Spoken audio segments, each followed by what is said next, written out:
नमस्कार दोस्तों, अपने YouTube channel SM knowledge hub पर आप सभी सदस्यों का बेहद स्वागत करती हूँ।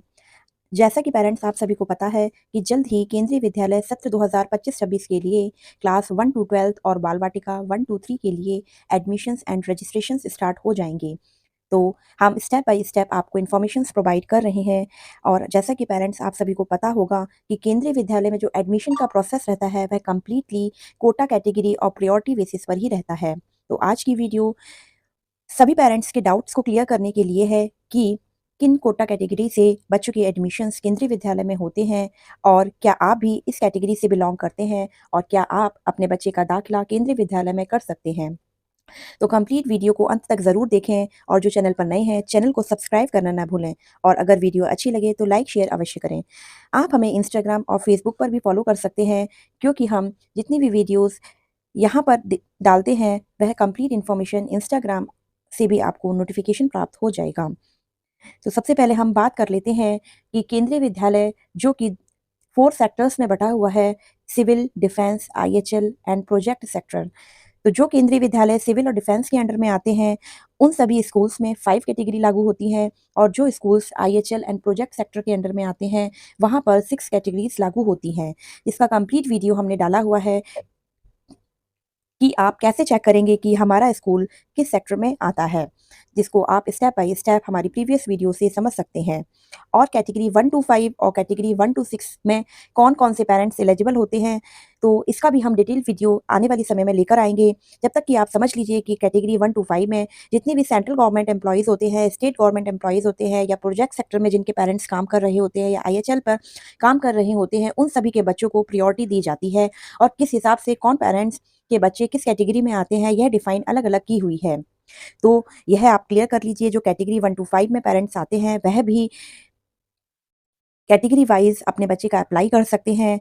इसके साथ-साथ एक कोटा जो कि कास्ट कोटा कहलाता है, उसके थ्रू भी केंद्रीय विद्यालय में एडमिशन्स बच्चों के होते हैं।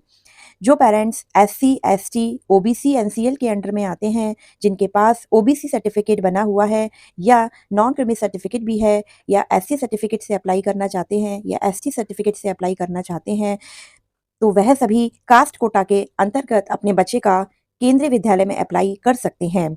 और जो पेरेंट्स जनरल कैटेगरी से आते हैं, तो वह जनरल कोटे से अपने बच्चे का अप्लाई कर सकते हैं। उस कंडीशन में आपको किसी भी प्रकार का कोई कास्ट सर्टिफिकेट लगाने की ज़रूरत नहीं है। आप सीधे जब रजिस्ट्रेशन करेंगे, तो आपको जनरल कैटेगरी सेलेक्ट कर देना है। और अगर आप किसी कास्ट कोटे से अपने बच्चे का एडमिशन करवा रहे हैं, तो उस टाइम पे आपको जिस भी कास्ट से आप फॉर्म को फिल कर रहे हैं, वह सेलेक्ट करना अनिवार्य होगा। तो ये बात हो जाती है कास्ट कोटा की। इसके बाद जो नेक्स्ट कोटा आ जाता है, वह है सिंगल गर्ल चाइल्ड एसजीसी, यानी कि जिन भी पेरेंट्स की सिंगल गर्ल चाइल्ड है, तो वह सिंगल गर्ल चाइल्ड कोटा के माध्यम से अपने बच्चे का अप्लाई कर सकते हैं। क्योंकि जिस भी कोटा कैटेगरी से आप अप्लाई करेंगे, बच्चे के एडमिशन्स के चांसेस ज़्यादा हो जाते हैं, प्रायोरिटी के चांसेस ज़्यादा हो जाते हैं। अगर आपके ट्विन्स गर्ल्स हैं, तो भी आप सिंगल गर्ल कोटे से अप्लाई कर सकते हैं। अगर आपके ट्रिपलेट्स हैं, तो भी आप सिंगल गर्ल चाइल्ड कोटे से अप्लाई कर सकते हैं। अगर आपके 2 बच्चे हैं और दोनों का डेट ऑफ बर्थ अलग-अलग है, तो आप सिंगल गर्ल चाइल्ड कोटा से अप्लाई नहीं कर सकते हैं। आपके जो बच्चे हैं, वह एक ही डेट ऑफ बर्थ पे जन्मे होने चाहिए, तो आप सिंगल गर्ल कोटे से अप्लाई कर सकते हैं। इसके साथ-साथ एक और कोटा आ जाता है जो कि है डीए कोटा, यानी कि डिफरेंटली एबल्ड जो बच्चे होते हैं, उनका जो एडमिशन्स होता है वह डीए कोटा के अंतर्गत होता है। जो विकलांग बच्चे हैं, जो पेरेंट्स अपने बच्चों का दाखिला सीडब्ल्यूएसएन कैटेगरी या डीए कोटे से करवाना चाहते हैं, तो इस कोटे के तहत कर सकते हैं, जिससे बच्चे के एडमिशन्स के चांसेस बढ़ जाते हैं। क्योंकि अलग-अलग कोटा कैटेगरी के वाइज़ सीट्स डिसाइड की हुई हैं कि किस हिसाब से सीट्स अलॉट की जाएँगी, जो कि हम आने वाली वीडियोज़ में और भी डिटेल से आपको बताएँगे। इसके अलावा एक और कोटा आ जाता है जो कि है RTE quota, right to education. क्योंकि गवर्नमेंट ने प्रत्येक बच्चे को पढ़ने का अधिकार दिया है, तो इसके अंतर्गत राइट टू एजुकेशन कोटा भी बनाया गया है, जिसमें सभी केंद्रीय विद्यालयों में बच्चों के एडमिशन्स होते हैं। इसके लिए जिन भी पेरेंट्स के पास में ईडब्ल्यूएस सर्टिफिकेट है या बीपीएल कार्ड है, तो वह भी अपने बच्चे का दाखिला केंद्रीय विद्यालय में आरटीए कोटे से कर सकते हैं। यानी कि अगर आप किसी भी आरटी कोटे से माध्यम से अप्लाई करते हैं, तो इसमें आपका डिस्टेंस का क्राइटेरिया भी मैटर करता है। और हमने राइट टू एजुकेशन यानी कि आरटीई कोटा को कंप्लीटली वीडियो बनाया हुआ है, आप वहाँ से डिटेल से चेक कर सकते हैं। क्योंकि जो अर्बन एरियाज़ में पेरेंट्स होते हैं जिनके बच्चों का एडमिशन होता है, उनको डिस्टेंस का क्राइटेरिया घर से स्कूल तक की दूरी 5 किलोमीटर की रहनी चाहिए और जबकि जो रूरल एरिया से अप्लाई करते हैं, उनके लिए घर से स्कूल की दूरी 8 किलोमीटर के दायरे में रहनी चाहिए।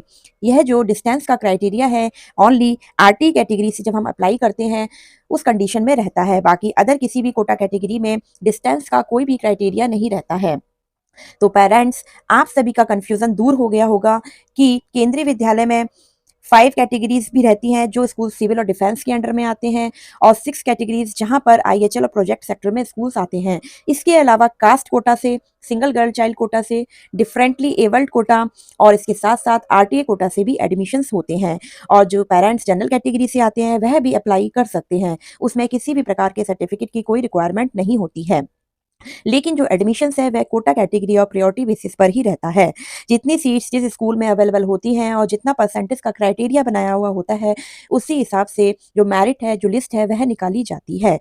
तो पेरेंट्स, आप सभी इन सभी कोटा कैटेगरी को अच्छे प्रकार से समझ लीजिए और उसी के अकॉर्डिंग जिस भी कैटेगरी से आप बिलॉन्ग करते हैं, जिस भी कैटेगरी में आप आते हैं, उसी के अकॉर्डिंग आप डॉक्यूमेंट रेडी करना स्टार्ट कर दीजिए। अगर आपका कोई भी डॉक्यूमेंट अभी अपडेट नहीं है, तो आप अपडेट करवा लीजिए क्योंकि जब रजिस्ट्रेशन होगा तो आप सही प्रकार से फॉर्म को फिल कर पाएंगे और कोई भी गलती होने के चांसेस नहीं रहेंगे। इसके अलावा स्पेशल प्रोविजन के तहत भी केंद्रीय विद्यालय में एडमिशन्स होते हैं जो कि हम नेक्स्ट वीडियो में बताएंगे कि स्पेशल प्रोविजन के तहत कौन-कौन से पेरेंट्स अपने बच्चों का अप्लाई कर सकते हैं।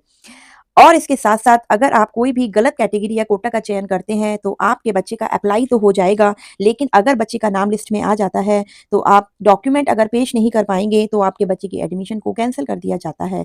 तो आप पेरेंट्स अच्छी प्रकार से समझ लें कि आप किस कोटा कैटेगरी से अप्लाई करेंगे और अगर आपके पास में डॉक्यूमेंट नहीं है, तो आप कंप्लीट करवा लीजिए। नेक्स्ट वीडियो कि प्रत्येक कोटा कैटेगरी से क्या-क्या document at the time of registration और at the time of admission चाहिए होता है, कंप्लीट आपको मैं बताने वाली हूँ।